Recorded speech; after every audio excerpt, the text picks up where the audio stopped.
Hello, hello, Taurus Collective. Ako po si James from James Tarot PH. Ito po ang inyong weekly reading for Feb 16 hanggang 22. So simulan na natin mga mahal kong Taurus. Inhale and exhale. Holy Spirit, Spirit Guides, ibigay natin kay Taurus ang mga mensaheng dapat nilang malaman para sa linggong ito. In your overall energy, meron po kayong the Ace of Cups. Beautiful. In the area of what you need to focus on, meron po kayong the Five of Swords. In the area of what you need, you have the Magician card. In the area of what's affecting your current energy, meron po kayong the Ace of Pentacles. Beautiful. In the area of your near future, meron po kayong the Death card. In the area of your challenge for the week, meron po kayong the Ace of Swords. In your fortune, meron kang wow, Hierophant. Meron daw po kayong basbas sa kung ano man ang gagawin mo ngayon. May blessing ka from the spiritual realm. Kung ano po yung sisimulan ninyo, babaguhin or gagawin, may basbas po kayo. Congrats, congrats. I-claim mo na yan ngayon pa lang. In your divine messages, the Devil card. At ang outcome nyo po for the week, ito po yun. Mamaya sabay-sabay natin siyang bubuksan, mga mahal kong Taurus. But first, thank you po muna ha sa mga hindi po nag-i-skip ng ads. Malaking tulong po sa akin yan every time po na meron tayong libreng reading para po sa inyo. Salamat din po sa bawat like and comment. Malaking tulong din po yan. Thank you, thank you, thank you.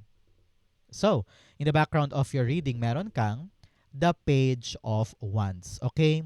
Alam mo, narinig ko dito, Taurus, sabi na yung spirit guides, try mo lang, subukan mo lang, wag mong katakutan, wag mong atrasan, wag mong i-reject agad-agad. Parang ganon. Yun ang narinig ko for you. Sabi dito, you need to take a chance. You need to make a bold move. Parang ganon. Sabi, tama na daw yung pananatili mo sa isang comfort zone na hindi ka naman talaga komportable. Nasanay ka lang, na nandyan ka.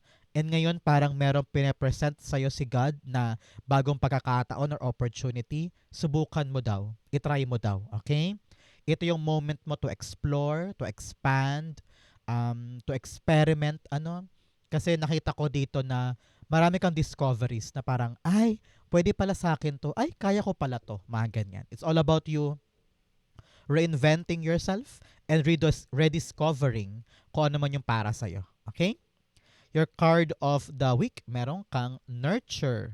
Nurture others and also yourself. Sabi dito, pahalagahan mo ang sarili mo sa paraang kung paano mo din pinapahalagahan ng iba. Okay? So, kung paano ka magtrato or paano mo alagaan yung iba, dapat daw don't forget yourself. Okay? Especially para sa mga bagay na deserve mo namang makuha. No? Meron kang deserving opportunity or deserving door na pwede mong yakapin, pero baka busy-busy ka sa pag-aalaga sa ibang tao. Sa panahon to prioritize what's yours. To prioritize what will make you happy or what will make you grow. Okay, Taurus? Importante yan. Especially in your core energy, meron kang the Ace of Cups. Okay? Sabi dito, Taurus, ng iyong spirit guides, halo-halong emosyon ang maramdaman mo ngayong linggong ito. Masaya ka kasi may darating, masaya ka kasi parang merong bagong magpapa-excite sa'yo, pero at the same time, nahatakot ka na parang, okay na ba ako? Caring-caring ko ba to? Ipupush ko ba? Teka, parang ang dami kong kailangan gawin. Naga-back and forth yung excitement and kaba. Parang hindi mo malaman kung ano ba yung dapat kong gawin. Sabi dito, listen to your heart. Listen to your intuition. Listen to your instinct. Alam mo kung ano yung dapat gawin. Alam mo kung ano yung makakabuti sa'yo. At saka, parang sobrang attracted ka dito sa bagong papasok eh. Parang may magnet. Parang hindi mo siya kayang i-ignore. Hindi mo siya kayang walang bahala lang eh. Kasi ramdam ng puso mo kung gaano ka-exciting at kung gaano kaganda itong bagong bagay. So open your heart and listen to it para makita mo na kung anong binibigay sa'yo ay para sa'yo talaga. Kaya huwag kang papalinlang sa mga takot mo. Huwag kang papagupo sa yung mga alinlangan at takot. Okay? Clarify natin siya. The Ace of Cups being clarified by the Nine of Pentacles. Yes, panahon na to para ibangon mo naman ang pansarili mong kinabukasan. You've been dependent siguro for other people, baka sa kapatid, sa magulang, sa mga anak. Panahon naman daw to para kunin mo yung magpapaligaya sa'yo. Okay? Both cards are telling me now is the right time for you na papasukin yung magpapaligaya sa buhay mo moving forward.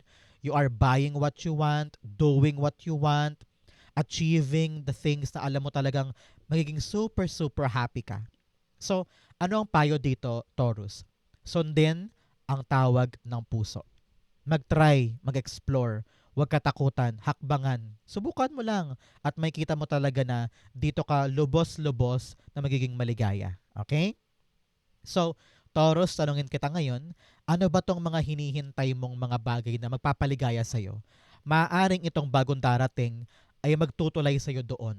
Kaya, i-comment mo na sa baba ngayon ano yung mga hinihintay na happy things for you. It will come out sooner. Okay? So, sulat na sa baba para matupad na siya. Okay? In the area of what you need to focus, meron po kayong the Five of Swords. Sabi dito, Taurus, panahon na para kumilos ka and pick up yourself. Panahon na to para wag na magpakatenga or wag nang magpatakot sa mga kakaharapin mo. Alam kong kitang-kita mo na baka mahirapan ako, baka marami akong dapat asikasuhin, baka pumalya lang ako, baka mapahiya ako. Pero kung lagi mo daw tinatanaw yung hirap or pagod, lalo kang hindi kikilos. Lalo kang hindi maghahanda. Lalo kang aatras. Kaya panahon to para pick up yourself, maghanda, at itatak sa isip na, okay, lalaban ako, i-carry over ko to, hindi ako panghihinaan ng loob kasi ang tagumpay na to para sa sarili ko. Okay? Kumbaga, you need to give yourself some favor na ipanalo naman yung buhay. Kaya, itapon mo sa bintana lahat ng takot about sa mga obstacles or balakid. Kayang-kaya mo to kahit solo ka lang. Kita-kita ko to. Kung wala man naniniwala, kung wala man ang sumusuporta, you need to support yourself. You need to believe in yourself. At sapat na yun. Okay? Clarify natin. So Taurus, kamusta po kayo today? Maulan ba sa inyo? Sa amin medyo maulan, makulimlim, mahangin. Sa inyo po, how's the weather? O yun, tumilapon, the King of Swords. Yes, you need to be decisive. Kailangan mo daw panindigan itong kilos na ito. You want to follow your heart, you want to be happy, you want to enjoy your life moving forward. Kailangan ng tapang, kailangan ng desisyon, at kailangan ng accountability. Kapag ito ng kilos mo, ay naku, dire-diretso mo na yan, huwag mo susukuan, huwag kang aatras. Okay? We need to really fight until the end. Sabi rin dito, panahon to para mag-strategize ka. Hindi pwedeng lalaban lang tayo ng tapang lang. Kailangan may plano. Kailangan merong konkretong nakalatag na gagawin para hindi ka maantala, para hindi ka rin paiba-iba, and also para walang delay. Sabi dito, you need to be smart this time. Kung ano man yung nangyari before na nagpaiyak sa'yo, nanakit sa'yo, or nagpadapa sa'yo for some reason, gamitin mo lahat ng lesson doon para lumawak ang isip mo ngayon sa mga bago mong gagawin. Kasi kung talagang natuto ka from the past, hindi na ulit mangyayari yung nangyari before. Kasi may napala ka doon eh. Kumbaga, na-gets mo na yung lesson from the past. Para ngayon, pag meron kang bagong ginawa, hindi na siya maulit pa ulit. Okay? Important yan. In the area of what you need, meron kang the Magician card. Sabi dito, what you need is really to make a move. Okay? Believe sa sarili. Sabi dito, you have the enough tools. Kumbaga, yung skill set, saka experience-wise, marunong ka na eh. Sabi dito, kayang-kaya mo daw eh. Ang kailangan lang talaga humakbang at kumilos. Meron ka talagang naantala, meron ka talagang, I don't know why, ramdam ko dito nagadalawang isip ka pa, na parang, ipapush ko na ba? Iyakapin ko na ba? Papasukin ko na ba? Ang gagawin ko na ba? And here, parang sinasabi dito, huy, nabuburo na yung ability mo, nabuburo na yung pagkakataon para sa'yo. It's now a great time to move or to step forward. Kasi kayang-kaya mo daw. no? Meron ka rin daw minanifest na tungkol sa bagay na 'to, na baka maalala mo ngayon na parang, "Ay, oo nga 'no, dati minanifest ko lang 'to, pero ngayon dumating na."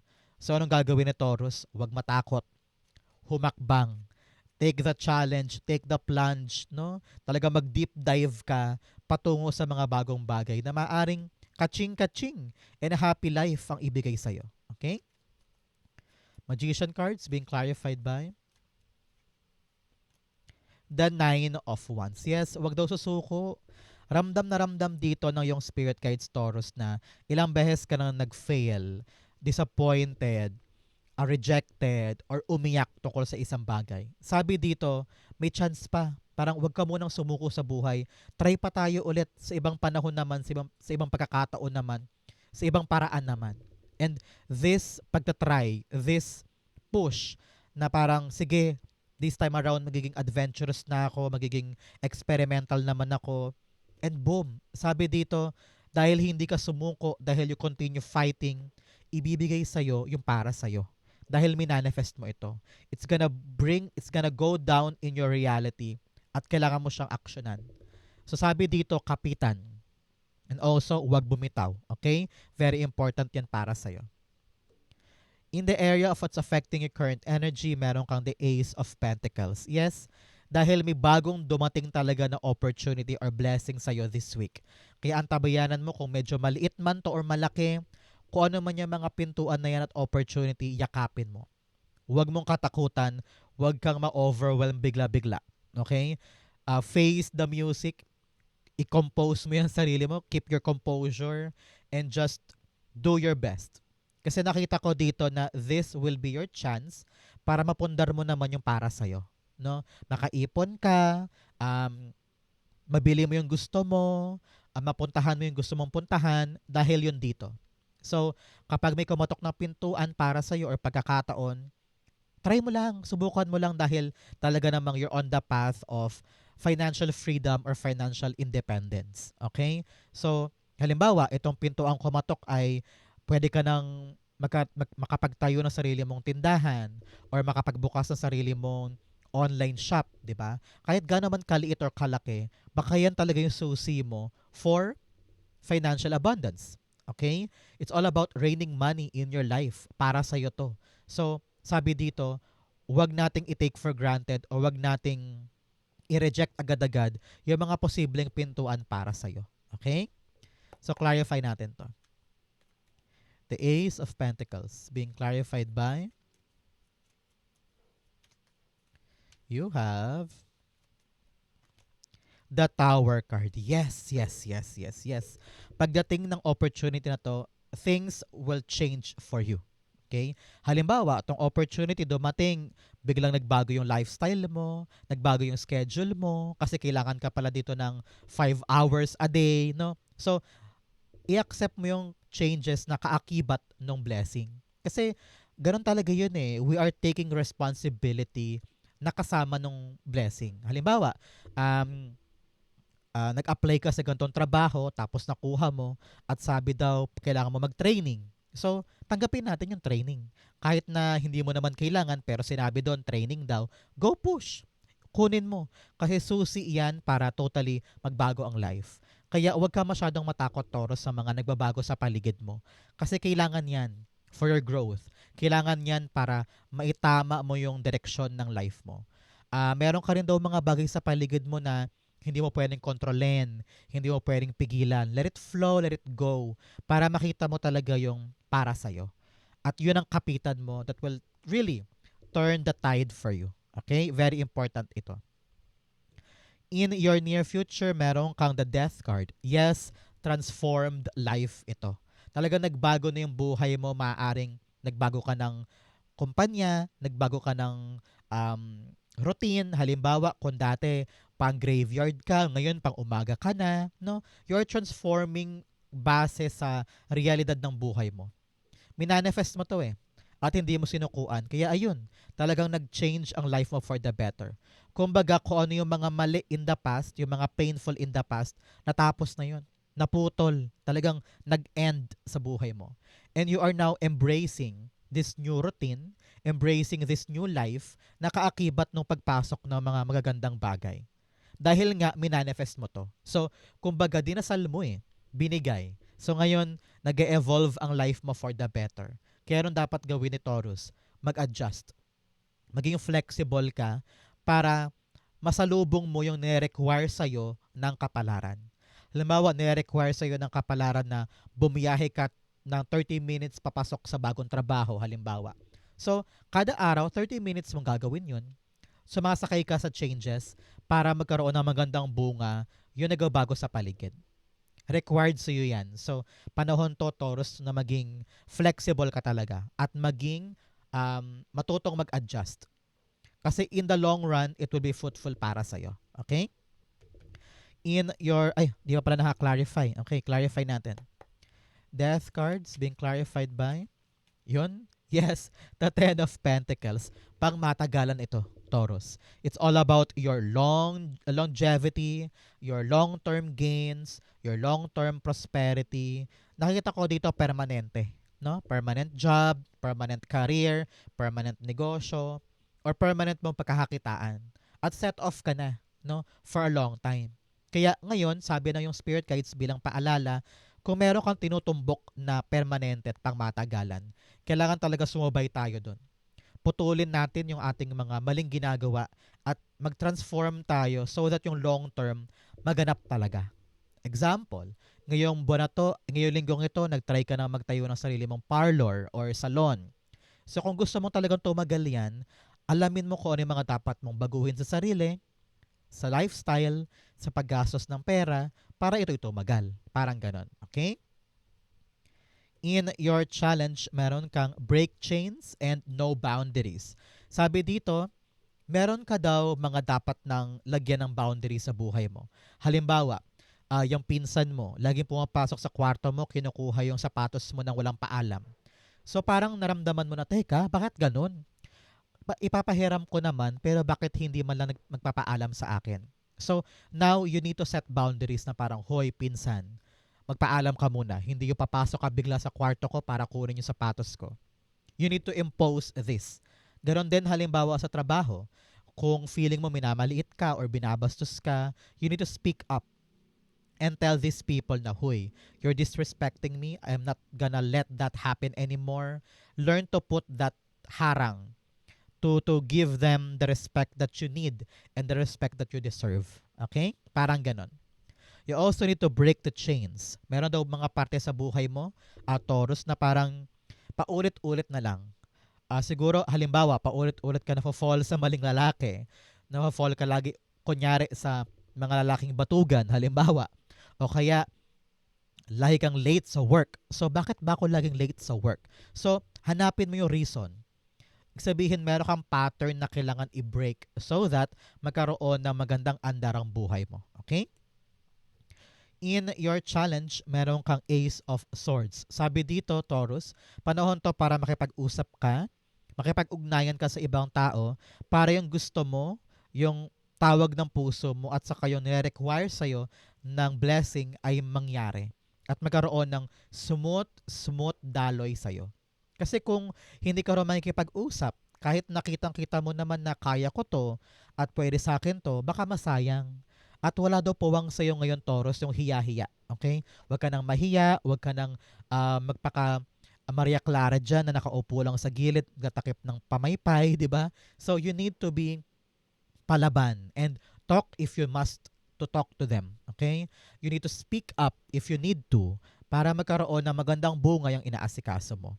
Kung kailangan lakarin, kung kailangan kausapin na. Okay? Sabi rin dito, Taurus, kailangan mo daw lumaban. Laban. Sugod. I don't know why. Parang pinapayuhan ka na, papalagpasin mo pa ba to? Hahayaan mo bang luwagpas yan sa kamay mo or ilalaban natin? Yun ang narinig ko for you. Tumilapon, the Ace of Pentacles. Yes, ilaban mo to, ipanalo mo to. Napakaganda ng blessing. 2 beses kang binigyan ng Ace of Pentacles, talaga namang garantisado ang bagong biyaya. Kaya anong dapat gawin mo ngayon? Lumaban. Maging matapang. Ipanalo ito para makuha mo. Okay? Importante to, wag mong kalimutan.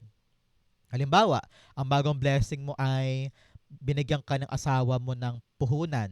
So sabi mo, ay, teka, hindi ko alam paano ba to, kaya ko na ba? Hindi, ilaban natin. Pag-aralan, itry lang, dapat malinaw sa'yo kung gaano to kahalaga para yung binigay sa yung opportunity or blessing mapunta sa kapaki-pakinabang, mapalago mo pa, di ba? So, it's all about you. Anong gagawin mo, Taurus, sa opportunity na to? Uurong ka ba, bibitawan mo ba, or ilalaban mo siya? So, nasa kamay mo ang kapalaran this time, okay? In your fortune, meron kang fogged in, go slow and take your time. Sabi dito, pag-isipan daw munang mabuti. Ngayong linggong ito, pag-isipan or dahan-dahan mong gawin yung isang bagay. Hindi ka naman minamadali ng yung spirit guides, pero sinasabihan kanya na kumilos na. No? Magsimula na ngayon. Pero pag nagsimula ka, dahan-dahan lang, paunti-unti, para every step, okay. Every step, na pag-iisipang mabuti. Okay? You also have crossing bridges. It's time for healing, connecting, mending, and releasing. Panahon na daw to para maghilom ka sa lahat ng pain from the past. Panahon na to para tumulay ka na sa bagong buhay mo. Yakapin tong new opportunity na matagal mo rin namang hiniling, di ba? And now is the right time for you to release yourself from all the burden para makalarga ka na. Okay? In your fortune, this is your blessing. No? May basbas po ngayon ang gagawin mo. Okay? God is protecting you. God is giving you the approval, giving you the go signal na yakapin yung isang bagay. Kitang-kita ko dito, parang naaprubahan yung dokumento, naaprubahan yung interview, yung training mo, pasok ka. For many, many of you parang papasok ka talaga sa isang bagong industriya na very matatag na sila doon. Parang dream come true to na makapasok doon, and you really want to be part of this group or part of this industry, parang ganyan. So, congrats sa mga approve, sa mga yes, no? Tanggap kayo. For many of you, kayo po'y parang meron kang pupuntahang kasal, pupuntahang binyagan or union this week, and maaring family member mo to o sa'yo to, no? Ang nakita ko dito na you are actually giving your basbas for other people, and you're gonna witness the commitment na parang magpapa-inspire sa'yo or magpapabago sa pananaw mo tungkol sa love, tungkol sa commitment, tungkol sa sanctity of marriage, parang ganyan. But for many, nakita ko po dito, meron kang pipirmahan ng kontrata about a house. Hindi ko alam kung rerentahan or bibilhin or papaupahan or tapos na yung utang, something like that. But most definitely, a happy news about a house. Congrats po. Claim natin to and i-clarify natin. Hierophant is being clarified by meron kang hinihintay na oo eh. And this is the start. May oo kang maririnig this week. Okay? The Hierophant, the Empress card. Yes. Talaga namang approve yung kinecreate mo. Meron kang pinagkakaabalahan nito nakaraang linggo, nakaraang buwan, and this week you will receive the yes card.